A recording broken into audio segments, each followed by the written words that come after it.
अंदमानात संघटना आणि प्रचार करण्याचा निश्चय. त्या घाण्यात काम करीत असता मला राजकीय बंदिवानांची स्थिती अजमावता आली असे नसून एकंदर अंदमानाची परिस्थितीही थोडी बहुत आकलन करता आली. हजार आडकाठ्यास न जुमानता बाहेरच्या लोकात माझ्याविषयी जो आदरभाव आणि प्रेम होते, त्यांनी त्यास माझ्याशी काही ना काही संबंध जोडण्याचा प्रयत्न केल्याविना स्वस्थ बसू दिले नाही. या सर्व परिस्थितीवरून मला दिसून आले की प्रयत्न केला असता थोड्या प्रमाणात का होईना पण या कारावासातूनही अंदमानात संघटना आणि कार्याचा प्रसार करवणे शक्य आहे. आणि जर शक्य आहे तर थोडी का होईना पण ती संघटना करणे हे कर्तव्य आहेच आहे. कारावासाच्या यातना भोगणे आणि एकांत बंदिवासातील कर्मशून्यचे असह्य ओझे उचलून निष्क्रिय उभे राहणे हे एक कर्तव्य तर आम्ही करीतच होतो. त्यासह जर कार्यप्रचाराचे आणि द्वीपांतरी जेथे जेथे निर्वासित होऊ तेथे तेथे देखील जातीय चैतन्य संचरविण्याचे सक्रिय कार्यही थोडे बहुत करता आले तर तेही करून मातृभूमीची दुहेरी सेवा केल्याचे पुण्य का न साधावे. अशा विचाराने प्रेरित होऊन अंदमानाच्या प्रचार कार्याचा आरंभ म्हणून मी प्रथमतः राजकीय बंदिवानांचे शिक्षण हाती घ्यावयाचे ठरवले. त्या पंधरवाड्यातच त्या बंदिवानातील जे काही लोक वावटळीत वरवर सापडून आलेले असल्याने त्या चळवळीला सर्वस्वी अनुकूल नव्हते, त्यांनाच प्रथम ती गोष्ट पटवून देऊन त्या चळवळीचे अंतरंग काय ते विशद करून सांगितले आणि त्या मला माणसाळविण्यासाठी म्हणून दिलेल्या खाण्याचे कठोर कष्ट करीत असतानाच त्या राजबंदीतील दोघा संघटनेच्या कार्यात समाविष्ट होण्यासाठी शपथबद्ध करून घेण्याची रानटी उठाठेव केली. अंदमानाच्या संघटनेच्या प्रयत्नांचा हाच आरंभ होय. त्या कार्याचा विकास पुढे कसा कसा आणि किती होत गेला हे संपूर्णतः सांगणे प्रस्तुत शक्य नाही. अंतशः जे सांगता येईल ते पुढे क्रमशः सांगूच. 14 दिवसांनी मला तेलाच्या घाण्यातून बाहेर काढण्यात आले आणि दोरखंड वळवण्याचे काम देण्यात आले. हे काम त्या कारागृहातील इतर शारीरिक कामाहून सोपे होते, म्हणून ते मिळणे म्हणजे भाग्य समजण्यात येई. काही दिवसांच्या सवयीने दोरखंड वळण्याचे काम करता येऊ लागून शारीरिक यातनांच्या कचाट्यातून थोडीशी सुटका झाल्यासारखे वाटू लागले.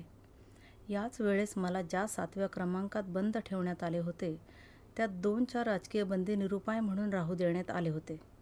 निरुपाय म्हणून कारण शेवटपर्यंत माझा आणि इतर राजकीय बंदिवानांचा संबंध शक्यतो येऊ द्यावायचा नाही असे धोरण ठेवण्यात येई. पण सर्व बंदीगृहात वाटूनही ज्यांना जागा राहत नसे त्यांना 7व्या भागात ठेवावेच लागे. केव्हा केव्हा तर प्रत्यक्ष बारी आणि एकदा दोनदा सुपरिटेंडंटही मला स्पष्टच म्हणाले की तुमच्या भागात जे राजबंदी असतात त्यांना जर मावळवाल तर तुम्हासही सुशिक्षित राजबंद्यांची संगती लाभेल. नवीन कोणीही राजबंदी आला की त्यास बहुधा माणसाळलेल्या राजबंदींच्या सहवासात नेऊन ठेवण्यात येई. तथापि कोणत्याही राजबंदीस एकसारखे एकाच भागात आणि एकाच संघात ठेवणे धोक्याचे वाटून महिन्याला त्यांच्या राहण्याच्या कोठवड्यांची आणि भागांची बदली करण्यात येई. हा बदलीचा दिवस म्हणजे बंदीगृहातील एक सणच असे, कारण त्या बदलीच्या निमित्ताने कोठडीतून बाहेर पडून सरासरी अर्धा दिवस तरी गडबडीत झटकन जाई. दुसरे एकदा तुरुंगात वळसा घ्यावा लागे. ह्या भागातून त्या भागात जाताना आणि त्यायोगे बहुतेक राजबंदींची दृष्टीनेच का होईना पण भेट होई. वेळ साधल्यास 2 गोष्टीही जाता जाता बोलून जाता येत आणि शेवटच्या आनंदाचे कारण म्हणजे नव्या भेटलेल्या बंदिवानांची ओळख आणि संमती लाभण्याची ह्या बदलीने संधी मिळे. मला जरी शक्य तो एका 7 क्रमांकाच्या भागातच बंद ठेवलेले असे आणि इतर राजबंदी बहुधा मजकडे धाडण्यास येत नसत, तरी मला देखील हा दिवस सणासारखाच वाटे. कारण त्या दिवशी बदलीसाठी या भागातून त्या भागात जाताना मला दुरून माझ्या ज्येष्ठ बंधूंची भेट घडे. कधीकधी आधीपासून संधीने जुळवीत जर क्वचित यश आलेच तर 2 गोष्टीही गुपचूप बोलून घेता येत. या महिन्यात 2 महिन्यांसाठी ठाणपालटीच्या साधनाने नवीन वा निराळ्या राजबंदीस जसे बोलावयास मिळे तशाच आपसात बोलण्याच्या आणखी 2 सोयी त्या कारागृहात असत. त्या म्हणजे राहण्याच्या खोलीच्या वरची लहान खिडकी आणि अगदी भुईशी लावलेली जाळी होय. कारागृहाचे ते 7 भाग पाकळ्यांसारखे एका केंद्रापासून निघून पसरत गेलेले असल्याने प्रत्येक भागाचे अंगण पुढील भागाच्या पाठीस लागलेले असे. तेव्हा प्रत्येक भागाच्या चाळीतून मागच्या भागाशी आणि अंगणातून पुढच्या भागातील खिडक्यात चढलेल्या मनुष्याशी बोलता येई. पण असे उंच खिडक्यात चढून बोलणे म्हणजे धोक्याचे असे. तरी देखील खोलीतील निजावयाचा लाकडी फळा उभा करून त्या 2 पुरुष उंचीच्या लहानशा खिडकीच्या गजास लोंबकळून हात ताणाने तुटून येई, तो आम्ही खालच्या अंगणात असलेल्या आपल्या इष्टमित्रांशी बोलावयास कमी करीत नव्हतो. कितीदा तरी अर्थशास्त्राच्या वा राजकारणाच्या शंका एकाने विचाराव्या आणि त्याचे समाधान खिडकीत लोंबकळून राहणाऱ्या अध्यापकाने करीत असावे. इतक्यात जर का कोणी वॉर्डर वा जमादार खाकरला तर शिष्य आणि आचार्य दोघांचेही ह्यापलाय करता करता मारामार उडे. अशावेळी एकदम खिडकीतून खाली उडी टाकण्याच्या गडबडीत कितीदा तरी राजबंदी धाडकन आपटले असतील, कितीदा तरी त्यांचे अंग ठेचाळले असेल. दुसरी बोलण्याची युक्ती म्हणजे ती खोलीच्या भुईशी लागून भिंतीत खोल बसवलेली जाळी, अशी बसवलेली की पलीकडून खोलीतून दिसू नये, पण वारा येण्यापुरती फट तर असावी. या जाळीच्या मागचे बाजूस केव्हा केव्हा त्या भागातील बंदी जेवावयास बसवलेले असत.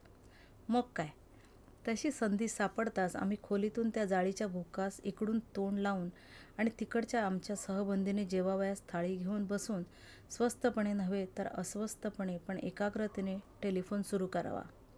ती जाळी म्हणजे कारागृहाच्या परिभाषेतला टेलिफोन. त्या जाळीत म्हणजे त्या ध्वनी निवाहात बोलण्याची संधी आजूबाजूस कोणी नसल्याने व विश्वासू मंडळीच असल्याने आली आहे म्हणून सूचना देण्यासाठी हातातली जेवावयाची थाळी त्या गजावर खडखड मारणे म्हणजे ध्वनी वाहनाची घंटा वाजवणे. या टेलिफोनने ही ध्वनिवाहने ही जेव्हा कार्य साधणे दुष्कर झाले तेव्हा एक टेलिफोन ही राजबंदीवानांना शोधून काढावा लागला. पण तो कोणता ते पुढे कळेल. अशा 1 ना 2 अनेक युक्त्या लढवीत आम्ही आपसात आमचे विचारांचे दळणवळण ठेवू लागलो. जो आमच्यापासून इतरांस दूर नेण्याचा प्रयत्न करण्यात येईल आणि राजबंदीवानांना आपसात बोलण्यास वा खुणा करण्यासही प्रतिबंध करण्यात येईल, तो आमची बोलण्याची आणि विचारविनिमयाची इच्छा अधिकच बळावून आणि आवश्यकता अधिकच वाटून ते बोलणे आणि तो विनिमय अधिकच वेगाने चालू लागत. या सर्व युक्त्यांच्या सहाय्याने मागे वर्णिल्याप्रमाणे आम्हास घाण्यातून काढून दोरखंडे वळावयात जेव्हा लावले, तेव्हा आम्ही आमच्या भागात अपरिहार्य म्हणून जे 2-3 राजबंदी ठेवले गेले होते त्यांच्या शिक्षणाचे कार्य हाती घेतले. ते सर्व राजबंदी काही सामान्य अर्थी अशिक्षित नव्हते. नव्हे ते बहुतेक प्रवेश परीक्षा आणि कॉलेजमधल्याही 1-2 इयत्ता झालेले होते.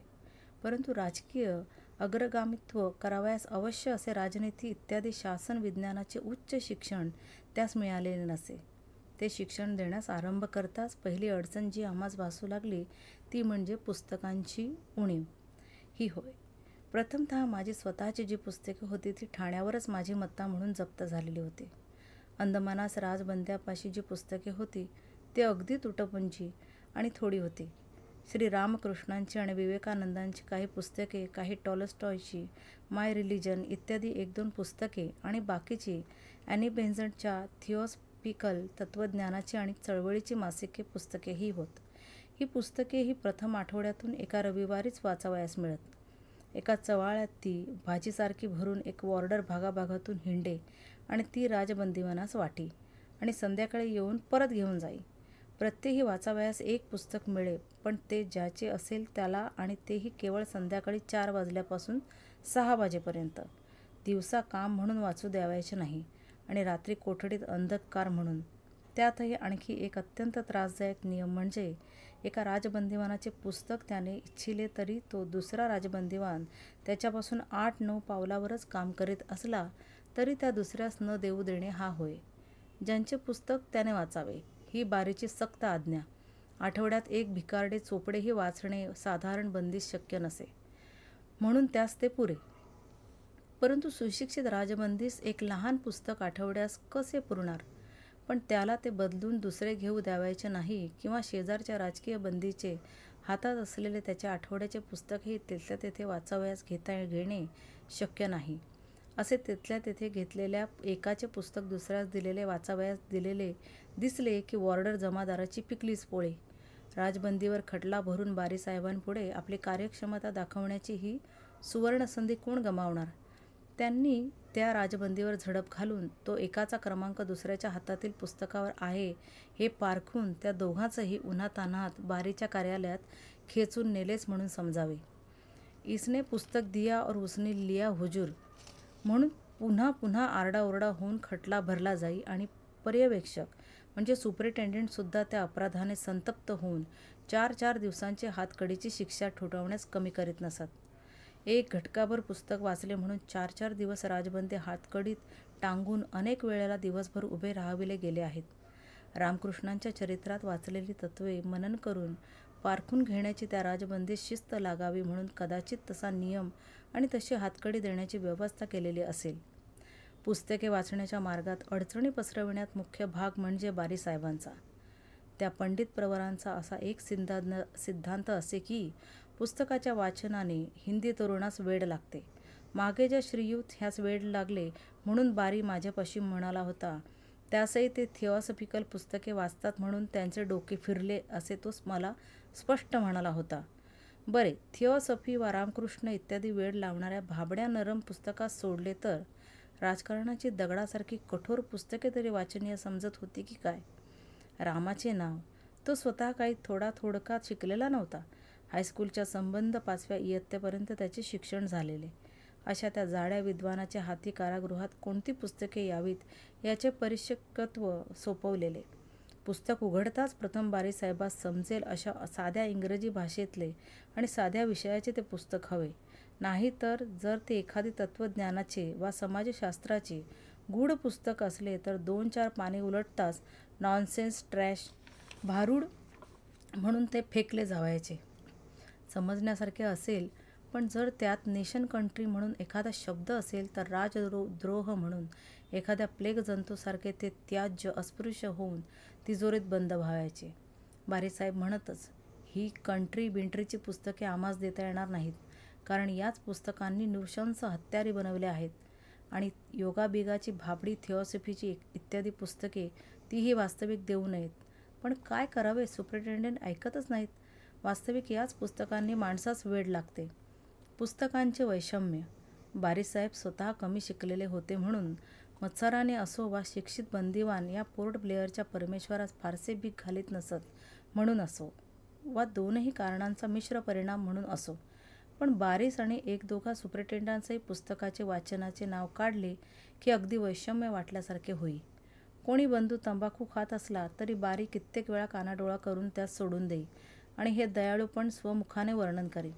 पण कोणी बंदिवान जर का एखादा पाट्टीचा तुकडा हातात घेतलेला वा पुस्तक वाचताना वा नुसते जवळ ठेवताना आढळला की बारी एकदम संतापून जाई. किताब मागता, साला ये जागा स्कूल नाही, आपल्या बापाच्या घरी का शिकला नाहीस? धाडा त्याला कोलूमध्ये किंवा निदान करा त्याचे ते पुस्तक जप्त. विशेषतः राजबंदिवानांना पुस्तके वाचावयास दिली असता त्यातील पुस्तकी भावना आणि नाटकी वर्णने वाचून त्यांची माथी फिरतात आणि कारावासातील यातनांनी ताळ्यावर आलेली त्यांची बुद्धी पुन्हा पूर्वसंस्काराच्या अशा वाचनाने भडकलेल्या आगीत जळू लागते. एतदर्थ जर त्यास माणसाळावयाचे असले तर पुस्तके म्हणून त्यास देता कामा नयेत, असे बारीसाहेब अनेक वार ठासून सांगत. जर एखादा राजबंदी वाचनाकडे लक्ष देईनासा होऊन परिस्थितीच्या अधोगामी आकर्षणाने तिथल्या कुटाळक्यातच रंगून जातो आहेसा दिसला तर बारीला तो अधिक विश्वासू आणि सुधारलेला वाटू लागे. त्यास तो कडक पहाऱ्यात वा क्रूर दृष्टिक्षेपात ठेवेनासा होई. अशा विचारांच्या या बंदीपालांचेही विचार त्यावेळच्या त्यांच्या वरच्या अधिकाऱ्यांतही रूढ होते आणि म्हणून कारागृहात म्लान, हताश, त्रास झालेल्या राजबंदिवानास पुनश्चेतना प्राप्त करून देणारी कोणतीही ऐतिहासिक इत्यादी पुस्तके देणे म्हणजे बंदिवासात टाकण्यात दंडविज्ञानाचा, त्यांना सुधारण्याचा वा दंडित करण्याचा उद्देश विफल करणे होय असे त्यांचे ठाम मत झालेले होते. ऐतिहासिक व काही धार्मिक पुस्तके वाचून त्यांची निराश आणि निरुत्साही मने पुन्हा साश, स्वाभिमानी आणि उत्साहयुक्त होतात आणि बंदीगृहातील स्वतःस यत्क्वचित पापी समजण्याचे स्थळी ते राजकीय बंदिवान म्हणून समजू लागतात. पुस्तकांचा परिणाम आणि एका अर्थी ह्या परिणामापुरते अंदमानाच्या अधिकाऱ्यांचे म्हणणे खरे होते. वनवासात असताना धार्मेदिक पांडवांच्या मनाला जेव्हा जेव्हा आत्मनिंदा, आत्मलज्जा आणि हताशता संत्रस्त करी तेव्हा तेव्हा अरे धर्मा, त्या नलराजावरही असेच संकट आले होते आणि त्या रामचंद्रावरही, असे सांगून त्यांच्या भग्न उत्साहास पुन्हा चेतना देण्यासाठी ऋषीजनांनी सांगितलेली आख्याने अशीच उपयोगी पडली. गतकालाची ऐतिहासिक वीरकाव्ये आणि वीरगाथा किंवा गीतेचा कर्मयोग आणि उपनिषदांचा ब्रह्मवाद वाचून कितीदा तरी त्या राजबंदींचे गुप्त चैतन्य उद्दीप्त उठावे, कितीदा तरी आत्मलज्जा मावळून आत्मगौरवाने मन उल्हासित होऊन यातनांचा धिक्कार करीत गरजू लागावे. कारागृहाचे आणि ज्या एका अर्थी अधिकाऱ्यांचे हे म्हणणे असे की पुस्तके वाचावयास देऊ नयेत, त्याच अर्थसिद्धीसाठी पुस्तके राजकीय बंद्यास अवश्य वाचावयास दिली पाहिजेत म्हणून आम्हास वाटे. प्रथमतः पुस्तकाविना जे शिक्षण देता येईल ते घेण्यात देण्यास आम्ही प्रारंभ केला. मागे सांगितलेल्या अनेक प्रकारांनी राजकीय बंदिवान काही प्रमाणात तरी एकत्र होऊ शकत, बोलू शकत, त्यांचा लाभ घेऊन जे माझे भागात राहावयास आलेले होते त्यास प्रथमतः आम्ही तोंडीच ऐतिहासिक गोष्टी सांगण्याचा यत्न केला. कोठेतरी बंदिवानांच्या गडबडीत एकत्र होऊन किंवा दूर 20 पावलांवर बसलो असताही पहारेकरांच्या सहानुभूतीपूर्वक कानाडोळा करण्याने मोठ्याने बोलत आणि चाहूल होताच चूप बसत वा वेळच आली तर होतो बोलत म्हणून चापून सांगून हातकडीची शिक्षा खात. पण कसे करून आठवड्यातून 2-4 ऐतिहासिक प्रकरणे तरी मी त्यास सांगू लागलो. प्रथमतः हिंदुस्थानाचा वेदकालापासूनचा इतिहास, त्याचे विभाग आणि रूपरेखा सांगून नंतर त्यातील मोठमोठ्या कालातील शककर्त्यांची चरित्रे सांगावीत. नंतर युरोपीय, अर्वाचीन इतिहास, नेपोलियन, मॅझिनी, गॅरिबाल्डी आणि विशेषतः त्यावेळेस डळमळत असलेल्या रशियाच्या प्रचंड चळवळीचा इतिहास शिकवावा. नंतर अर्थशास्त्राची मूलतत्वे आणि तदनंतर शासनविज्ञान आणि राजनीतिशास्त्र यांची चर्चा करीत असावे. पुढे पुढे जसजशी राजकीय बंदिवानांची संख्या वाढत गेली आणि संप, तंटे, बखेडे इत्यादी होता होता अधिकाऱ्यास भीक नको पण कुत्रे आवर असे होऊन थोडे एकत्र बसा, वाचा, काय वाटेल ते भका, पण काम करा आणि चळवळ करून आम्हास त्रास देऊ नका, अशी अधिकाऱ्यांची प्रवृत्ती झाली. तेव्हा याच त्रोटक संवादाचे रूपांतर होऊ लागले. आठवडाभर साधारण खणलेली चर्चा तर रविवारच्या बैठकीत चालेच, पण विशेषतः रविवारी सकाळी 9 वाजेपर्यंत जेव्हा खोल्यातून आम्हास बाहेर वजन करण्यासाठी वा गवत कापण्यासाठी ठेवण्यात येई, तेव्हा जे काही 10-5 राजबंदी माझ्या भागात असत त्यास घेऊन मी एकीकडे बसे. एकेकाला विषय दिलेला असे त्यावर तो बोले, त्यानंतर त्या विषयावर चर्चा होई. शेवटी साधले तर एखादे राष्ट्रगीत गाण्यात येई. ती बैठक बहुधा सिंहासनावरचीच वा योगासनाची नसून पळत्या घोड्याच्या पाठीवरचीच असे. कारण केव्हा बारी आता है म्हणून पहाऱ्यावरचा मनुष्य धापा टाकीत सांगत पळत येईल, का कधी जमादार, ए बॉम्ब गोलेवालो, तुम बडे बेशरम लोग हो, फिर एकट्ठा हुए, जा गवत कापा, उठता का नाही म्हणून दंडा घेऊन शिवीगाळ करीत येईल, याचा काही एक नियम नसे. कोणी येताच वक्त्या श्रोतांसुद्धा बैठक पळू लागे आणि तिची छिन्न विछिन्न व्यक्तिशकले कोणी गवतात तर कोणी पत्र्याच्या आड तर कोणी भांडे निमित्तात दडून बसत. पुन्हा ती वावटळ अडून गेली की ती बैठक पूर्वीच्या केलेल्या वर्णनाप्रमाणे let the legions thunder past and plunged in deep thought again, पुन्हा विचारात निमग्न होई. अशी धूळधाणी उडाल्याने केव्हा केव्हा कोण्या नवशिक्या मनुष्याची आत्मोपहासाकडे प्रवृत्ती होऊन बैठकीचे तुच्छत्व भासू लागले तर ख्रिस्ती लोकांच्या पळत्या प्रार्थनांची मी आठवण करून देई. रोमन लोकांच्या आणि यहुद्यांच्या तावडीत आपले धार्मिक आचार आणि धार्मिक संघ ख्रिस्त्यास अगदी पहिल्याने जेव्हा पाळावे लागले तेव्हा भुयारात, थडग्याभोवती, कारागारात कसेबसे जमून 2-4 प्रार्थना करण्यात कधी गुडघे टेकतात न टेकतात तो रोमन आल्याची चाहूल येई की लागलीच पळापळी करावी लागे. पुन्हा संधी सापडल्यास एकत्र होऊन प्रार्थना पुरी करावी. त्या पळत्या बैठकी अशा पळत्या प्रार्थनाच होत्या. कारागारातील त्या अधोगती क्षणभर तरी रोखून त्या बैठकी मनास उच्चाकडे, उदात्ताकडे उन्मुख करीत. त्या अंदमानाच्या बंदिवासात हे रविवारचे भजन वर्षानुवर्षे मी असेच चालू ठेवले होते. त्यात किती राजकीय, धार्मिक, भाषाशास्त्रविषयक, साहित्य, शास्त्रीय इत्यादी विषयांचा उहापोह आणि चर्चा झाली असेल. केव्हा केव्हा मनास समाधान वाटे देखील की लहानपणी नाशिकला सभेच्या दर आठवड्यास रविवारी बैठकी बसवण्याचा नियम केला. नाशिकनंतर पुण्यास, पुण्यानंतर मुंबईस, मुंबईनंतर इंग्लंडमध्ये आणि इंग्लंडानंतर आता अंदमानाच्या कारागृहातही रविवारी ते राष्ट्रीय भजन आणि राष्ट्रीय ज्ञानसत्र अखंड चालू ठेवता आले. तो नियम पाळता आला. कधी होमाच्या विस्तीर्ण थंडीला तर कधी वैश्वदेवाच्या विती एवढ्या कुंडात, पण अग्नीची आहुती टळली नाही. म्हणूनच तर अग्नी जिवंत राहिला. पळत्या बैठकी व्यतिरिक्त दुसरे एक महत्त्वाचे साधन जे आम्ही शिक्षण प्रसारार्थ उपयोगात आणीत होतो ते म्हणजे चुन्याने रंगवलेल्या कोठड्यातील भिंती आणि लहान खिळे, घायपाताचे काटे हे होत. बंदीगृहात राजकीय बंदिवानास पेन्सिल व कागद मुळीच ठेवू देत नसत. त्याच्या अंगाची आणि कोठड्यांची कसून झडती केली जाई. तथापि बोटभर चिठ्ठी लिहिण्याइतका कागदाचा तुकडा आणि स्वतःच धरताही येणे दुर्घट इतका लाकूड फोडून टाकलेला केवळ शिसपेन्सिलमधील शिशाच्या काडीचा लहानसा तुकडा हा बहुधा प्रत्येक राजबंदिवानापाशी असेच. तो कधी तोंडात तर कधी केसात, तर कधी या हाताची झडती घेताना त्या हातात, तर त्या हातांची घेताना या हातात. नाहीतर अगदी, पण ती बंदीगृहातील अगदी विशिष्ट व्यावसायिक गौप्ये आम्ही सर्वच सांगणार नाही. पुन्हा कधी तसा यात्रेचा प्रसंग आल्यास कागद पेन्सिल लपवण्यास आमच्या सर्वच युक्त्या सांगत बसलो तर कठीण पडणार नाही का? परंतु असे लहान बोटाएवढे कागदी तुकडे चिठ्ठी लिहिण्यास जरी उपयोगी पडले, तरी शिक्षणासाठी निबंध लिहून काढण्यास वा टिपणे आणि टाचण करून ठेवण्यास त्याचा काही उपयोग होत नसे. आमच्या पहिल्याच वर्षी असा एक अडचणीचा प्रसंग आमच्यावर ओढवला. आम्ही RPP मधल्या प्रसिद्ध झालेल्या भूगर्भशास्त्रावरील एका ग्रंथाचे पारायण करीत होतो. पुस्तक वाचले की एका वहीत त्यातील महत्त्वाचा सारांश आणि उतारे उतरून ठेवायचे हा आमचा लहानपणापासूनचा मोठा नाद. त्याचा उपयोगही आम्हास पुष्कळ वेळा झाला. त्यायोगेच काही अगदी लहानपणी वाचलेल्या पुस्तकांचा देखील महत्त्वाचा सारांश स्मृतीत अजून संचित करून ठेवला आला. त्या सवडीप्रमाणे भौगर्भिक कालाच्या कालमर्यादेने एक टाचण म्हणून आम्ही कोठडीत एक लांबसा कागद आणून त्यावर उतरून ठेवले. दुसऱ्या दिवशी ते पुस्तक परत केल्यानंतर संध्याकाळी बंद झाल्यावर सावकाश तो कागद काढून जो मी वाचावयास बसतो तो ताड बूट आपटीत अवेळी माझी झडती घेण्यासाठी ओव्हरसिअर साहेब आले आणि दार उघडून झडती घेऊ लागले.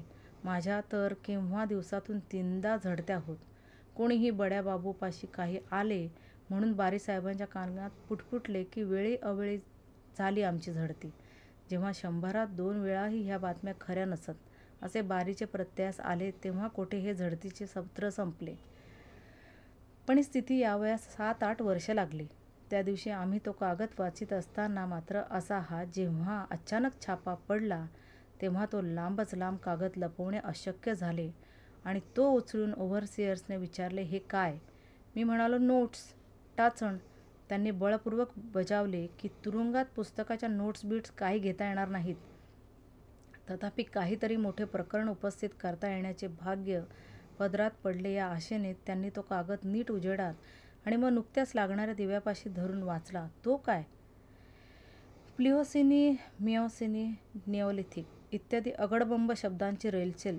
व्हॉट सिपायर इज दिस? ही कोणती संकेतलिपी म्हणून त्याने शंकाकुल मुद्रेने आणि किंचित पकडले अखेर अशा झोकाने विचारले. मी विनोदाने म्हटले, जिओलॉजिकल, भौगर्भिक. तेव्हा काही पुटपुटत त्यांनी जमादारास सांगितले की इसको कल ले आओ ऑफिस में. खटला भरला पाहिजे याच्यावर. त्याचप्रमाणे खटला भरला, पण तो आमचा पहिलाच कारागृही अपराध असल्याने सावधानी देण्यावरच भागले आणि 2 आठवडे पुस्तक वाचन बंद करण्याची शिक्षा देण्यात आली. तेव्हा आता पुस्तकातील टाचणे कशावर करावी? प्रत्येकी आम्ही कविता रचितच होतो, त्या कशावर उतराव्या? राजबंदीतील कित्येकास आठवड्याच्या व्याख्यानातील ऐतिहासिक, अर्थशास्त्रीय इत्यादी मुख्य विधेयांची टाचणे देऊन पाठ करून घेणे आवश्य असे, ते कसे करावे? एवढे कागद आणावे कोठून? आणले तर सांभाळावे आणि लपवावे कोठे? लपवले तर ते भारूड वाचावयास वेळ मिळावा इतक्या सगळ्या अधिकाऱ्यांच्या डोळ्यास अंधारी कशी येणार? तोच समोरच्या भिंतीवर दृष्टी लावलेली असताना युक्ती सुचली. अरे कागद, हा काय कागद? ही या कोठड्यांची चुन्याने रंगवलेली लांब उंच भिंतच कागद आणि घायपाताचा काटाच लेखणी, नाहीतर लहानशी खीळ. मागे मुंबईस बायखळ्यास विटेच्या तुकड्याने भिंतीवर लिहित असे, पण तो प्रयोग तेव्हा अपूर्णावस्थेत होता. आता तो मोठ्या प्रमाणावर करण्याची योजिले आणि सुटेतोपर्यंत भरपूर 14 वर्ष तो कामास आला.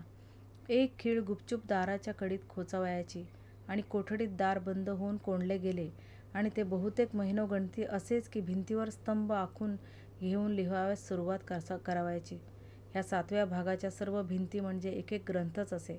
उदाहरणार्थ मी दोरी वळी त्या भिंतीवर स्पेन्सरच्या अज्ञेय मीमांसेचा युक्तिवाद यथाक्रम उतरलेला होता.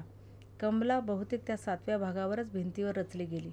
आणखी एका खोलीतील मिलच्या अर्थशास्त्राच्या ग्रंथातील सर्व महत्त्वाच्या व्याख्या खिळीने कोरून उतरलेल्या होत्या. त्या अशासाठी की दर महिना जेव्हा माझ्या कोठडीची बदली होई तेव्हा काहीतरी लटपटीने नवीन दुसऱ्या भागातून येणाऱ्या राजबंदींपैकी ज्यास अर्थशास्त्राचे शिक्षण मिळत असे त्याने तेथे त्या माझ्या सोडलेल्या कोठडीत घुसावे आणि महिन्याभरातच ते पाठ करून टाकावे. जेव्हा माझी निरनिराळ्या भागातून बदली करण्यात येऊ लागली तेव्हा तर प्रत्येक भागात माझी कोरीव टिपणे कोठड्यातून सोडण्यात येत आणि ती त्या कोठड्यात येणारे राजबंदी वाचून काढीत. राजबंदीवानांचे शिक्षण वाढविण्यास अशा रीतीने साप्ताहिक सभा, वेळोवेळी संधी मिळताच तोंडी माहिती सांगणे आणि भिंतीवर टाचणे, व्याख्या, वेचे उतरून ठेवणे अशी 3 मुख्य साधने उपयोगी पडली. या भिंतीच्या ग्रंथाविषयी इतकीच अडचण पडे की त्या भिंतीपत्राचे आयुष्य 1 वर्षाचेच. काय ते असे. बाबिलोनमधल्या इष्टिका ग्रंथांप्रमाणे शतकोशतकांचे नसे, कारण दरवर्षी एकदा चुना लावण्याचे काम सुरू झाले की ते आमच्या सर्व मौल्यवान ग्रंथावर सफेदी फिरे. त्यामुळे चुनाकाम सुरू होण्याच्या आधीचा महिना म्हणजे माझा अगदी वेदघोषाचा महिना. केलेल्या आणि भिंतीवर कोरलेल्या कविता गुप्तपणे आणि सूक्ष्म दृष्टीने वाचित पाठ करून टाकाव्या लागत. पण जरी भिंतीपत्राचे आयुष्य 1 वर्षाचेच असे तरी सफेदी फिरल्याने दुसरा एक उलट लाभही होय. जुने कागद नासून जात, पण भिंत चुना देऊन पुन्हा पांढरी सफेद झाल्याने नवीन कोरे करकरीत कागद जन्मास येत. केव्हा केव्हा हेही प्रकरण उघडकीस येई, पण फार थोडे, कारण त्या भिंतीवर बारीक कोरलेले वाचणे ही एक विशिष्ट कलाच होती. त्यात मराठी भाषा किंवा अर्थशास्त्रीयादी गूढ विषयांची टिपणे ती बारीसाहेबास वाचता येणार आणि त्याचा अर्थ लागणार, त्याची योग्यता असल्यास क्षुद्र गोष्टी समजण्यापेक्षा फार मोठी असे.